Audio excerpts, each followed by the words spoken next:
Para falar mais sobre o recorde visto ontem no fechamento do Ibovespa, converso agora com o nosso colunista, Gilvan Bueno. Seja bem-vindo, Gilvan. É um prazer tê-lo por aqui, meu caro. Um ótimo dia a você. Um ótimo dia para você, nossa audiência e os investidores que nos acompanham. E aí, o que quer dizer esse recorde, essa máxima nominal, e eu vou destacar aqui o nominal, da Bolsa de Valores no Brasil, quase 139 mil pontos, Gilvan. Em 2025, a Bolsa sobe, Gabriel, 27% em dólar. Isso é um ponto importante. E isso é atribuído a três componentes. O primeiro componente foi ali o tarifaço do Donald Trump, que impulsionou muitos gestores de fazer uma realocação geográfica dos seus recursos. E aí, nesse mapa do mundo, olhando economias que têm commodities, que têm empresas dominantes em seus setores, que têm ali bons fundamentos econômicos, uma estabilidade política, o Brasil foi um grande vencedor nisso aqui. Como se destacou, o Brasil ele conseguiu capturar bastante, é uma das principais bolsas, lidera em 2025 esses investimentos. Um segundo fator, nós podemos atribuir a queda do dólar, que deixa esse custo mais barato, ele traz aqui um potencial de crescimento muito atrativo. E o terceiro ponto bem relevante aqui é o fim do aperto do ciclo monetário destacado na última ata, onde nós tivemos nossa taxa básica de juros em 14,75. Então, se o Brasil vai ter aqui uma menor taxa de juros nos próximos meses, e isso pode estimular o mercado de capitais, os investidores estão antecipando, buscando capturar oportunidades. Nós sabíamos que desde 2024, diversos ativos brasileiros estavam muito baratos. Esse era um comentário unânime e isso se materializou agora nessa alta em dólar de mais de 27% da Bolsa Brasileira. E é o seguinte, Gabriel, se isso continuar se perpetuando, com esse fluxo de capital estrangeiro chegando, nós poderemos ainda ter maiores máximas históricas. A bolsa continua barata, Gilvan Bueno, 139 mil pontos, mas quais são as condições desses 139? Se a gente transforma, traduz a Bolsa Brasileira, o índice Bovespa em dólar, mesmo com esta alta forte, de mais de 20%, como você trazia, ainda está muito distante da máxima histórica lá do comecinho de 2010, 2011, na casa dos 48 mil pontos em dólar, a gente está nos 26, 27 mil. Então, tem muito chão ainda para que o Bovespa tenha o mesmo valor que tinha há 10 anos atrás. Sim, quando a gente olha a composição do índice, nós falávamos há muitos anos que a Bolsa Brasileira, sua concepção, ela tem empresas de commodities, onde Vale e Petrobras têm cada uma 15, dois dígitos ali na composição do índice Bovespa. E essas duas empresas, elas estão totalmente descontadas. Vale atravessa um problema sobre esse preço do minério de ferro, uma menor demanda global. Petrobras caiu recentemente por uma série de questões, preço, apresentou o seu balanço um pouco diferente, mas melhor comparado em alguns aspectos com o balanço anterior. Nós temos as principais empresas de commodities ainda descontadas, então a gente tem muita oportunidade. E a gente, num mundo de crescimento, de estabilização entre China e Estados Unidos, dessa discussão de tarifas, as commodities, ou seja, o mundo vai crescer, se o mundo crescer, as commodities tendem a subir. Então, é uma leitura de que, se tudo for bem nessa direção, nós teremos aqui uma bolsa rompendo. A grande questão é se nós chegaremos em quanto tempo aos 200 mil pontos. Eu tive a oportunidade de ver 30 mil pontos em 2008, 86 mil pontos, celebrei 100 mil pontos. Será que a gente celebra aí máximas como 160 mil pontos? Vamos olhar, é o grande ponto.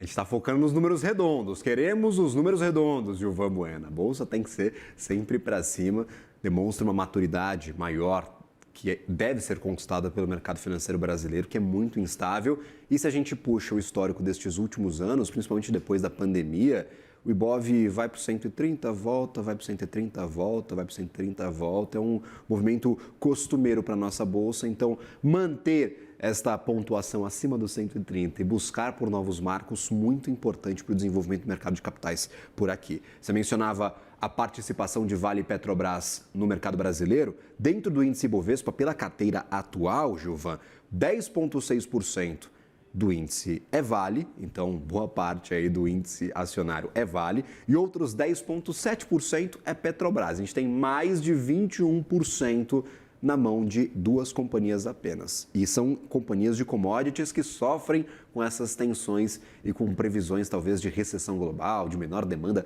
por commodities. Então a gente está conseguindo conquistar máximas históricas nominais com o Ibovespa ainda atingido por esta perspectiva de duas empresas que podem não ter um futuro tão glorioso assim, ao menos nas condições que estamos vivendo agora. Vale e Petrobras representam mais de 20% da composição do índice. Ponto importante também que a gente tem que entender de quem mais vem em peso. Vale e Petrobras estão no topo, mas em seguida vem os bancos. As financeiras, Gilvan, estão bombando. Estão com altas ali de 25% a 35% em 2025. E aí eu coloco o Banco do Brasil, BTG Pactual, o próprio Banco Itaú, Bradesco, Santander, todas essas entre 25% e 35% no ano. Quem mais sobe é Bradesco. Os bancos estão ajudando nesta máxima histórica. Bradesco, na última semana, teve uma valorização de mais de 20%. Era uma das companhias das instituições financeiras que estava bastante descontada. Nós precisamos visitar o passado e lembrar que ela foi duramente atingida pela questão das lojas americanas, onde ela marcou a sua dívida com um prejuízo de mais de 4 bilhões e fez uma reorganização societária. Mas o balanço foi muito positivo. Como ela estava bastante atrasada, na última semana fez uma alta de 22%, chamando atenção dos mercados. Nós também temos Santander, que apresentou números bem robustos. Itaú sempre lidera os bancos, o índice de eficiência dele é muito representativo.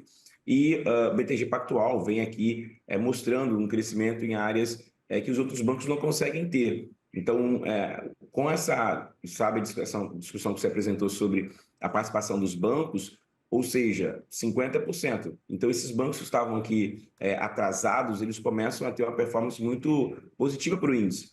Ano passado, nós falávamos, Gabriel, que a Bolsa Brasileira precisava ter uma nova economia, uma mudança. Quando você olha, por exemplo, nos Estados Unidos, essa dependência de alguns setores acaba prejudicando uma boa interpretação que acontece nos Estados Unidos e que nos últimos 2 anos, quando nós inseríamos as 7 magníficas, elas traziam um peso muito forte para os Estados Unidos, nos principais índices. Aqui no Brasil, a gente tem essa discussão sobre commodities e bancos, mas nesse momento, com que elas estão atrasadas, elas podem aqui ajudar os investidores e trazer uma valorização que a gente, como se destacou, espera sempre crescimento, porque as grandes economias, elas utilizam o mercado de capitais para crescimento. Esse é um ponto muito importante. As economias que querem se desenvolver, ela ajuda os empresários, ela ajuda os investidores, ela tem bastante transparência, ela tem muitas empresas participando, e talvez isso possa resolver uma questão que vem assolando nos últimos anos, que é o fechamento de empresas e falta de empresas por investidores, falta de novas teses. Então, essa bolsa em alta pode estimular as aberturas de capitais que estavam adormecidas.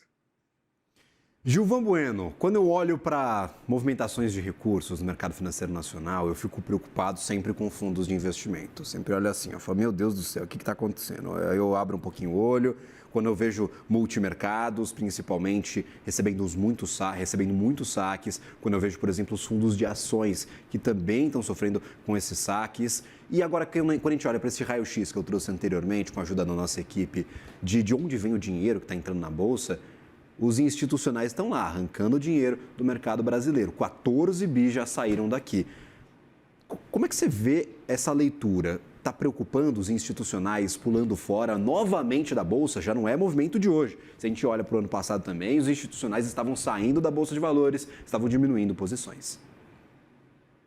Muito bem lembrado, Gabriel. Olha, um ponto importante aqui, o ciclo de rotação, como você destacou, é uma participação do capital estrangeiro muito representativa e os fundos institucionais.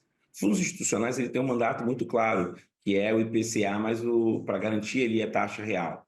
Então, os institucionais, você teve aqui em alguns meses o IPCA próximo de quase de 8%, 8% mais o IPCA. Então, eles conseguiram bater a sua meta atuarial, que é fazer uma lucratividade para os seus pensionistas, para os seus participantes. Então, isso ele não precisava correr risco. E essa é a grande discussão, porque se você tem uma taxa de 2 dígitos, e diversos gestores falam sobre isso.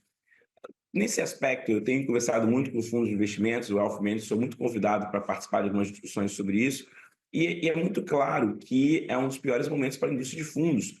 Os últimos 2 anos são de resgates, principalmente dos fundos de ações, os fundos multimercados não estão conseguindo performar, e, curiosamente, algumas gestoras com profissionais brilhantes estão fazendo união, estão vendendo suas operações, ou até mesmo encerrando, porque os investidores estão sacando recursos principalmente para essa estrutura de renda fixa com isenção de imposto que tirava a atratividade dos multimercados. Então, a gente sempre fala, essa frase do Jakuski, que é um gestor da JGP, ele fala uma questão importante que é o CDI é um reloginho que nunca erra. Então, se você errar para você recuperar, vai ser muito difícil. Então, se o gestor de multimercado ele erra a sua estratégia, para ele conseguir recuperar, ganhar a confiança dos investidores, isso é muito difícil. Então, a indústria de fundos passa um momento muito ruim, mas com essa Selic, com esse ciclo de fim do aperto monetário, pode trazer uma expansão. Então, quem sobreviver na indústria de fundos vai ter um cenário muito positivo.